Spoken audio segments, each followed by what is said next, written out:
अस्सलाम वालेकुम। कैसे हैं जनाब? आज का जो हमारा लेक्चर है तो वो एक प्रोजेक्ट के बारे में होगा। जितने भी हमने फंक्शन पिछले पढ़े हैं वो इसमें रिवाइज़ हो जाएंगे और ये आप लोगों के लिए क्विज़ भी है। तो आज जो हम प्रोजेक्ट करेंगे उसमें देखेंगे 5 ऑप्शन होंगे। 0 फॉर एग्ज़िट होगा, 1 फॉर एडिशन होगा, 2 फॉर सब्ट्रैक्ट होगा, 3 फॉर मल्टीप्लाई होगा और 4 फॉर डिवाइड होगा। तो ये हमारा प्रोजेक्ट है लेकिन फंक्शन के थ्रू करना है। हम एक ऑप्शन एंटर करेंगे, जैसे यहाँ पे हम 0 पे एग्ज़िट हो जाएंगे, 1 देंगे तो ये एडिशन का काम करेगा ये फंक्शन, और 2 करेंगे तो सब्ट्रैक्ट का काम करेगा, इसी तरह 3 मल्टीप्लाई और 4 डिवाइड का। तो इस फिर 2 वैल्यूज़ इसमें दी जाएंगी जो आर्गूमेंट्स होंगे, और वो आर्गूमेंट्स पैरामीटर में जाके फिर वहाँ पे किसी भी वैल्यू को एडिशन सब्ट्रैक्शन करेंगे। तो ये आप लोगों के लिए क्विज़ भी है। जब तक मैं ये शुरू करूँ आप इस पर अपनी ट्राई कर लें। तो चलें शुरू करते हैं, ठीक है।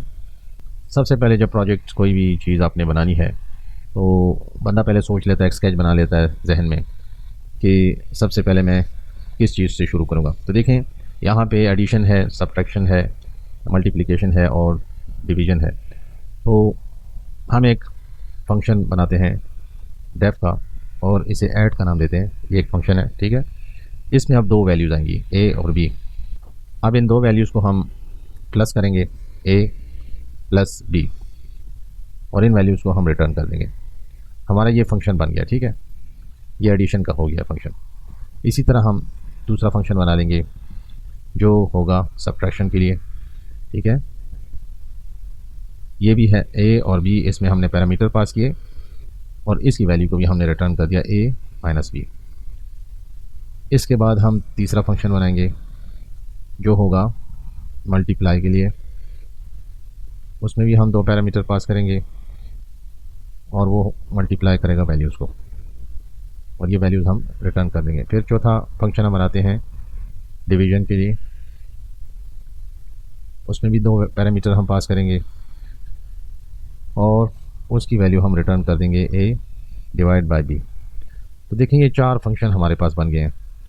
अब ये 4 फंक्शन, हर एक फंक्शन जो है वैल्यूज़ को रिटर्न कर रहा है, ठीक है। तो इतना तो हमारा प्रोग्राम अब बन गया है। चलिए हम चेक कर लेते हैं अपने इस प्रोग्राम को कि ये काम कर भी रहे हैं कि नहीं कर रहे, ठीक है। तो मैं ऐड के फंक्शन को पहले चेक कर लेता हूँ, 2 और 2 यहाँ आर्गूमेंट से मैंने वैल्यूज़ को किया और फिर प्रिंट कर दिया इसको। ये मैंने फंक्शन कॉल किया है, पिछली क्लासों में मैं पढ़ा भी चुका हूँ आपको। तो जब रन किया फंक्शन को तो देखें 4 की वैल्यू आ गई हमारे पास, ठीक है। तो इसका मतलब है कि हमारे फंक्शन काम कर रहे हैं, इतना तो हमारा प्रोग्राम ठीक है। अब इसके बाद हमारी जो टेक्निकल चीज़ शुरू होती है वो यहाँ सोचने की है। आप लोग भी सोच रहे होंगे इसके बाद हम क्या करें। तो देखिए इन सारे फंक्शंस को हमने एक और फंक्शन में कॉल करना है। हम यहाँ पे एक और फंक्शन बना लेते हैं।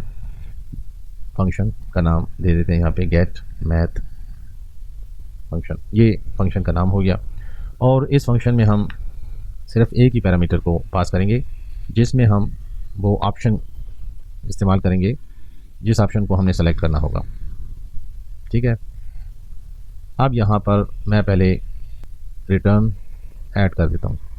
ये फंक्शन मैंने कॉल किया। दूसरा मैंने कॉल किया रिटर्न सब्ट्रैक्शन। तीसरा मैंने कॉल किया रिटर्न मल्टीप्लाई। चौथा मैंने कॉल किया यहाँ पे रिटर्न डिवीज़न।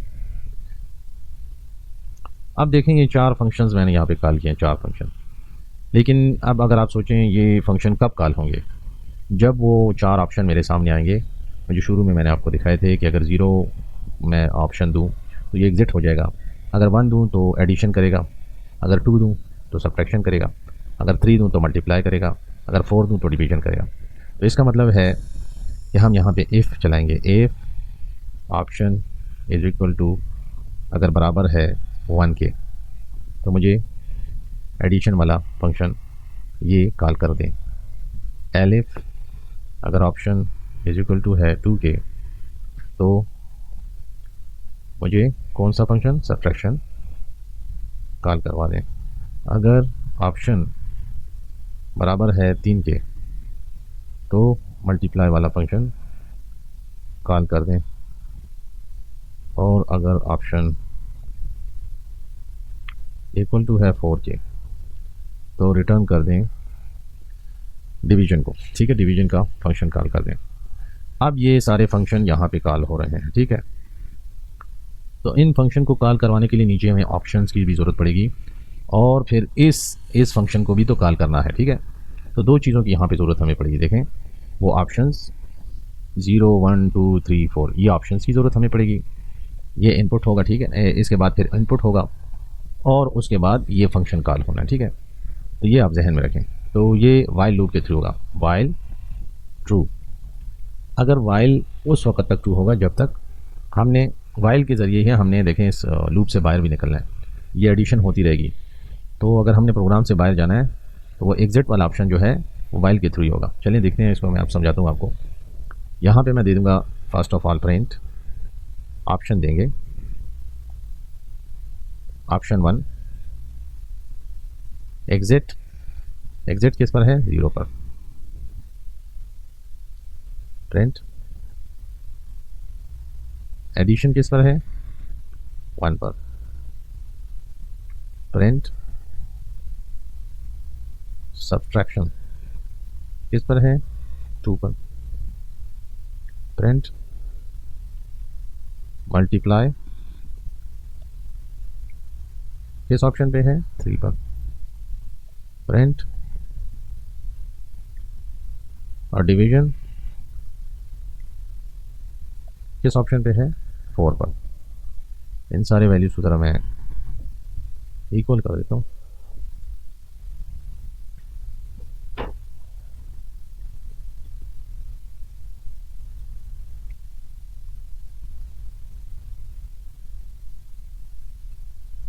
तो ये ऑप्शन है हमारे लिए, ये हमें सिर्फ हिंट देंगे अगर यूज़र जो है वो इनपुट देता है। अगर 0 को देता है तो हमें एग्जिट की कमांड चलानी पड़ेगी। अगर 1 को वो प्रेस करता है, 1 वहाँ पे देता है इनपुट में, तो हमारी ये वाली एडिशन, ये जो कॉल होगी तो ऐड हो जाएगी ये वैल्यू, और ये फंक्शन हमारा कॉल होगा, ठीक है। इससे ऊपर मैं एक और ऑप्शन भी देता हूँ, और इसका नाम होगा अरिथमेटिक ऑपरेशन, ये नाम होगा इसका, ठीक है। तो अब इसके बाद हम इनपुट दे देते हैं, हमें ये 0 1 2 3 के लिए इनपुट चाहिए। तो टाइप कास्टिंग इनपुट और एंटर ऑप्शन, यहाँ पे हम ऑप्शन देंगे, और इस ऑप्शन को हम इस ऑप्शन के वेरिएबल में स्टोर कर देंगे, ठीक है। फिर हम यहाँ पे इफ़ चलाएंगे, if option is equal to 1 हो गया तो ब्रेक कर दो, नहीं इज इक्वल टू 0 हो गया। अगर ऑप्शन 0 के बराबर हो गया तो प्रोग्राम से बाहर हो जाओ। अगर एक यूज़र ने इनपुट दिया 0 का, तो उसी टाइम वो आउट हो जाएगा प्रोग्राम से, ठीक है। अच्छा, अब इसके बाद हम ये वाला जो फंक्शन है इसको कॉल करेंगे, ठीक है। अब इस फंक्शन को कैसे कॉल करेंगे, आसान है। फंक्शन को कॉल करना मैंने आपको बताया हुआ है कि फंक्शन का नाम देना है, ठीक है। Get math function, get math function यहाँ पे वो कर देना, और यहाँ पे ऑप्शन दे देना, ठीक है। और इसको हम एक दूसरे इसमें स्टोर कर देते हैं, ये फंक्शन के उसमें हम इसे स्टोर कर देते हैं, ठीक है। तो ये एक वेरिएबल में हमने इसे स्टोर कर दिया। अब यहाँ पे जो हमने वैल्यूज़ दिए, ये इनपुट दिए, यहाँ पे इसके लिए हमें वैल्यूज़ चाहिए होंगी, ठीक है। तो ए को दे देता हूँ मैं int input enter value for A. Second में दे देता हूँ B int input, type casting मैंने सिखाई हुई आपको, ये फंक्शन इनपुट का भी मैंने आपको सिखाया हुआ है, एंटर वैल्यू फॉर बी। तो ये दो वैल्यूज़ हम देंगे। ये दो वैल्यूज़ किसके लिए देंगे, ये यहाँ पे पुट होंगी सारी, ठीक है। एक फंक्शन को जब कॉल किया जाता है ना, तो उसमें वैल्यूज़ दी जाती हैं, और फिर वो यहाँ पे पैरामीटर में आके यहाँ पे वो वैल्यूज़ का वो जो ऑपरेशन है वो करते हैं, इस पर ऑपरेशन जो भी हो। तो ये वाला फंक्शन जो है, ये वाला फंक्शन, अब इसमें हम ये वैल्यूज़ पुट कर देते हैं, फंक्शन ए और बी। अब देखें, ए में अगर मैं 10 डालता हूँ और बी में भी 10 डालता हूँ, तो ये इस फंक्शन में जो ये फंक्शन है, इस वेरिएबल में जो स्टोर है वो यहाँ पे आ गया, ठीक है। और इसे हम यहाँ पे एक रिज़ल्ट का वेरिएबल बना लेते हैं, उसमें स्टोर कर देते हैं, ठीक है। इसको नीचे हम इसे प्रिंट कर देंगे, प्रिंट द रिज़ल्ट, या इस तरह भी रिज़ल्ट। तो अब देखें, मैं ऐसा रन करता हूँ इस प्रोग्राम को, रन किया। देखिए यहाँ पे मुझसे अरिथमेटिक ऑपरेशन की वैल्यूज़ मांग रहा है, एंटर ऑप्शन। अब देखें प्रोग्राम तो यहाँ से शुरू है, ये फंक्शन हमने बनाया, फिर ये वाला बनाया, फिर ये वाला बनाया, फिर ये वाला बनाया, 4 फंक्शन बनाए। एक भी बना सकते हैं आप, 4 भी बना सकते हैं। उन चारों फंक्शंस को हमने यहाँ पे एक और फंक्शन बनाया, उन चारों फंक्शन को हमने यहाँ पे कॉल किया, ठीक है। और उनकी जो वैल्यूज थी उनको रिटर्न कर दिया। यहाँ पे जो पूरे फंक्शन है उसको हमने रिटर्न भी कर दिया। और फिर यहाँ पे हमने एक लूप चलाया, जिस लूप में हमने सबसे पहले ये वाले ऑप्शन टाइप कर दिए। ये तो सिर्फ प्रिंट के ऑप्शन है, तो ये टाइप कर दिए। जितने भी हम यहाँ पे चीज़ें टाइप करेंगे प्रिंट की, तो वो यहाँ पे प्रिंट हो जाएंगी, ठीक है। ये तो सिर्फ यूज़र को समझाने के लिए कि आप ये वाला ऑप्शन वो करें। इसे हम अगर कमेंट कर भी दें तो इससे कोई फ़र्क नहीं पड़ता, लेकिन आपको ऑप्शन मालूम होने चाहिए। तो फिर हमने एक ऑप्शन वेरिएबल लिया और उसमें जो यूज़र इनपुट देगा ऑप्शन के लिए, अगर ये इनपुट यहाँ पे इस पैरामीटर में आएगी, ये आर्गूमेंट है, ये आर्गूमेंट है गेट मैथ फंक्शन का। तो ये आर्गूमेंट जब गया यहाँ पे इस पैरामीटर में, यहाँ पे इफ़ के कमांड में इसने 1 के साथ ये इक्वल हुआ। अगर ऑप्शन में आपने यहाँ पर 1 दिया है, यहाँ पर 1 इनपुट हुआ है, इधर इधर एंटर अगर आपने 1 दिया, वो इसमें इस ऑप्शन में आ जाएगा, फिर इस फंक्शन में कॉल हो जाएगा, इस फंक्शन के उसमें आर्गूमेंट में आ जाएगा और यहाँ से यहाँ पे आएगा, ठीक है। अगर ये 1 है तो ऑप्शन 1 है और 1 = 1, तो ये रन हो गया ये वाला, इफ़ ट्रू हो गया ना, ठीक है। जब ट्रू हो गया तो एडिशन रिटर्न हो गई। एडिशन जब रिटर्न हो गई तो एडिशन यहाँ पे आ गई, और एडिशन कहाँ पे गई, एडिशन यहाँ पे a + b, और ये रिटर्न हुई है, ठीक है। यहाँ पे इसकी जो वैल्यू आई a और b की, a और b की वैल्यू आई है यहाँ पे, ठीक है। ये इनपुट आपने दिया हुआ था यहाँ पे, वहाँ पे जो प्लस हो गया वो a और b इस फंक्शन के थ्रू इस रिज़ल्ट में स्टोर हो गया, ठीक है। और यहाँ से आपने रिज़ल्ट को प्रिंट कर दिया। तो चलिए मैं ऑप्शन देता हूँ। फर्स्ट करें, पहले मैं 1 देता हूँ। 1 के लिए enter for value for a मुझसे मांग रहा है, ये वाली वैल्यू मांग रहा है, ठीक है। तो ऑप्शन तो यहाँ पे क्लिक हो गया ना, ठीक है। ऑप्शन मैंने 1 दिया, जब ऑप्शन मैंने 1 दिया तो 1 यहाँ पे चेक हो गया, ठीक है। इसने ऐड फंक्शन को कॉल कर दिया, ठीक है। इसके बाद ये ऐड के पास गया, ऐड के पास नहीं, ऐड के पास अभी जाएगा, ऐड अभी तो यहाँ पे आया, यहाँ पे इसने मुझसे 1 मांगा, ठीक है, 1। और दूसरा क्या है पैरामीटर b का, यहाँ पे फर्स्ट करें मैं 6 दे देता हूँ, तो क्या वैल्यू आ गई 7। 7 वैल्यू इसलिए आई है कि ये यहाँ पे एडिशन हो गई इसलिए यहाँ पे, और इसने रिटर्न a और b को जो रिटर्न किया है वो इस रिज़ल्ट में सेव हो गया है इस फंक्शन के थ्रू, ठीक है। ये भी कॉल किया ना हमने, ये फंक्शन भी हमने कॉल किया, ये फंक्शन इधर सेव हुआ है, ठीक है, और ये यहाँ से कॉल हुआ, ठीक है, इस रिज़ल्ट में स्टोर हुआ है, फिर यहाँ से प्रिंट हो गया। चलिए अगर मैं कर दूँ 3 ऑप्शन, ये लूप इसलिए चला रहा है कि यहाँ पे मैंने वाइल ट्रू किया हुआ है। अगर वाइल ट्रू ना करूँ तो फिर ये लूप नहीं चलेगा, ठीक है, फिर 1 टाइम ही हो जाएगा और ये एग्जिट हो जाएगा, ठीक है। फिर मैंने 9 दिया और फिर 9 दिया, तो मल्टीप्लाई हो गया 81, ठीक है। अगर मैं यहाँ पे 0 दे देता हूँ तो इससे इस प्रोग्राम से ये आउट हो जाएगा, ठीक है, ये एग्जिट हो गया। अच्छा, तो उम्मीद है आपको ये प्रोजेक्ट जो है ये समझ में आ गया होगा। मैं एक दफ़ा फिर आपको रिवाइज़ कर देता हूँ। देखिए हमारे पास चंद ऑप्शन थे, ये वाले ऑप्शन। इन ऑप्शन के थ्रू जब भी आप कोई प्रोजेक्ट बनाते हैं तो पहले ऑप्शन को गौर कर लें कि ऑप्शन में आपसे क्या मांग रहे हैं। ऑप्शन में ये मांग रहे हैं कि आपके लिए एग्जिट 0 है, एडिशन 1 है, सब्ट्रैक्शन 2 है, मल्टीप्लाई 3 है और डिवीजन 4 है। तो इस पर कोई ऑपरेशन परफॉर्म करना है आपने। इसकी बिना पे हमने 4 यहाँ पे फंक्शन बनाए, एडिशन का, सब्ट्रैक्शन का, मल्टीप्लाई का और डिवीजन का। उन 4 फंक्शंस को हमने यहाँ पे इस फंक्शन में कॉल किया है और इफ़ के साथ हमने उसको किया, ठीक है। तब ही वो फंक्शन कॉल होगा जब इस इफ़ की कंडीशन को वो ट्रू करेगा। तो यहाँ से एक इनपुट हमने दिया है और वो उसे हमने इस ऑप्शन में सेव किया है। वो ऑप्शन यहाँ पे जो भी इनपुट आता है 1 है, 2 है, 3 है, वो इस इफ़ के कमांड के थ्रू करिए।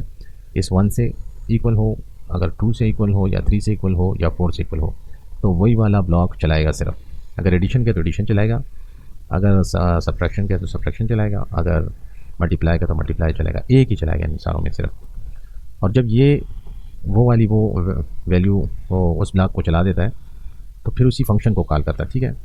जब वो फंक्शन कॉल होता है तो अगर वहाँ पे एडिशन है तो एडिशन कर देगा, अगर सब्ट्रैक्शन है तो सब्ट्रैक्शन कर देगा, और वो वैल्यू जो होती है वो यहाँ से पुट होती है, इनपुट होती है। यहाँ पे हमने एक वैल्यू दी है और दूसरी वैल्यू दी है, और फिर हमने इससे ऊपर इस फंक्शन को इस वेरिएबल में सेव कर लिया था, और फिर उसी फंक्शन में वो वैल्यूज़ हमने दे दी। ठीक है, जो हमें जो रिज़ल्ट हमें मिला है, इसको हम डायरेक्ट यहाँ पे प्रिंट भी लिख सकते हैं, प्रिंट। ठीक है, जो हमें ए बी का रिज़ल्ट मिला है, अगर मैं इसे डायरेक्ट यहाँ पे लिख दूँ तो ये मुझे डायरेक्ट रिज़ल्ट दे देगा। ठीक है, लेकिन मैंने एक रिज़ल्ट के वेरिएबल में इसको सेव किया और फिर नीचे यहाँ पे प्रिंट कर दिया। ठीक है, तो उम्मीद है आपको ये प्रोजेक्ट अच्छी तरह समझ में आ गया होगा। कोई भी क्वेश्चन हो तो मुझसे रिमार्क्स में पूछ सकते हैं। शुक्रिया। मेरे चैनल को सब्सक्राइब कीजिए और बेल आइकॉन को दबा दीजिए। शुक्रिया।